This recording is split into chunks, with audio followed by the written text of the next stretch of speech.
کہیں نخل مرقد کی چھاؤں میں سجدے، کہیں مرنے والوں کے پاؤں میں سجدے، کہیں نخل مرقد کی چھاؤں میں سجدے، کہیں مرنے والوں کے پاؤں میں سجدے، اشاروں میں سجدے نگاہوں میں سجدے، اشاروں میں سجدے نگاہوں میں سجدے، یہاں اور وہاں خانقاہوں میں سجدے۔ ہو رہے ہیں سجدے کے نہیں؟ آج یہ شکوہ کوئی ہندو سکھ کرے ان کو تو کافر سمجھا جائے، اور اگر آج کا کلمہ گو کہے تو وہ پکا مسلمان اور عاشق رسول بنتا پھرے۔ میں کیسے کہوں کہ یہ انصاف ہے؟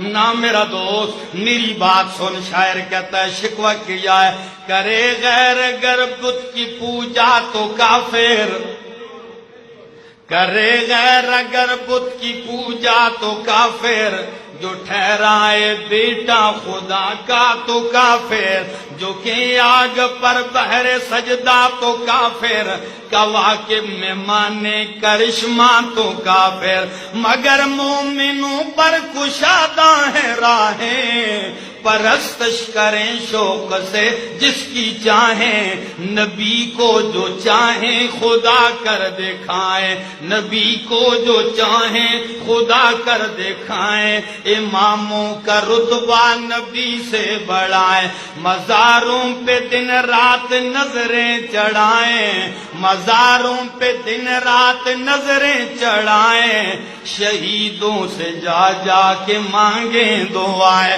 یہ سارا کچھ کرنے کے باوجود بھی شاعر کہتا ہے نہ توحید میں کچھ خلل اس سے آئے، نہ توحید میں کچھ خلل اس سے آئے، نہ اسلام بگڑے نہ ایمان جائے۔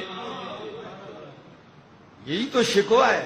یہ جو مرضی یہ کرتے جائیں ان کے لیے سب جائز ہے۔ افسوس ہے آج کے مومن پر، آج کے کلمہ گو پہ مشکل، بہت ہی افسوس ہے۔ آپ کہیں گے جب کلمہ پڑھتا ہے تو مشرک کیسے ہو گیا؟ کہتے ہیں کہ نہیں؟ کہتے ہیں کلمہ پڑھنے والا کبھی مشرک نہیں ہو سکتا۔